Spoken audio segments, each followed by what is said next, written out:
What's going on, everyone? It's Marco Hanna, and last week we unboxed the brand new second generation Moto E, which carries over the price tag with an entire design and lots of software. So we wanted to show off all the new improvements of this brand new Moto E. So what's better than doing a Moto E first gen versus second gen to find out all the new size and design of these two very affordable smartphones. Last year, the Moto E came equipped with a 4.3-inch display inside a rather boring looking shell. It resembled the Moto G greatly. There were some small differences, but for one, the display was only rated at 960 by 540, the camera lacked a flash, and the weird 4:3-inch ratio display was sort of an oddball in the world of smartphones last year. However, we did see front-facing speakers, which were definitely a very nice touch, but other than that, the design was pretty plain but completely in line for a very affordable device. Now, looking at the second generation Moto E, we can see things have changed rather drastically. The display has been bumped up to 4.5 inches, the same display size as the last generation Moto G. The front-facing speakers have a front-facing speaker, and the removable back is no longer removable. The camera still lacks a flash, and the display, even though it's a little larger, has the same resolution of 960 by 540. The phone's material seems to be a little bit more high quality, but that's mainly due to the ridges running along the sides of the phone, which provide a very comfortable and secure grip. But lining these two up, design languages. Next, we have to dive into the hardware and the internals. Inside the first generation Moto E, we had a 1.2 GHz dual-core Snapdragon 200 processor next to 1 GB of RAM and the Adreno 302 single-core GPU. Definitely not the most powerful thing, but it was definitely adequate enough to run a basically stock form of Android KitKat. Camera-wise, we had a 5-megapixel rear-facing camera and no front. And lastly, the battery was rated at 1,980 mAh, good enough for about a day of usage. And one last thing to mention with the first generation Moto E was its lack of LTE.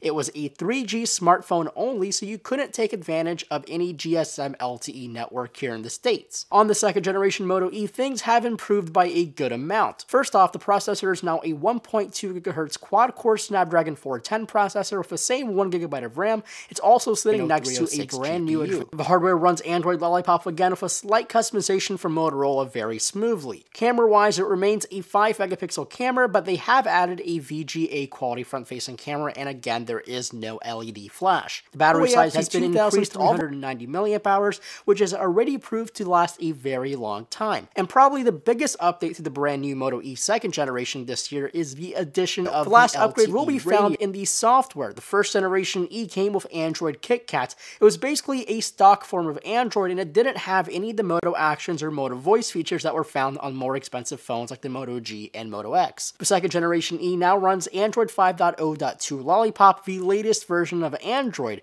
It also does feature a few of the Moto features, including Moto Actions, Moto Assist, and Moto Display. These are definitely some great features to have on those phones. Those are the new features and changes found on the brand new second generation Moto E.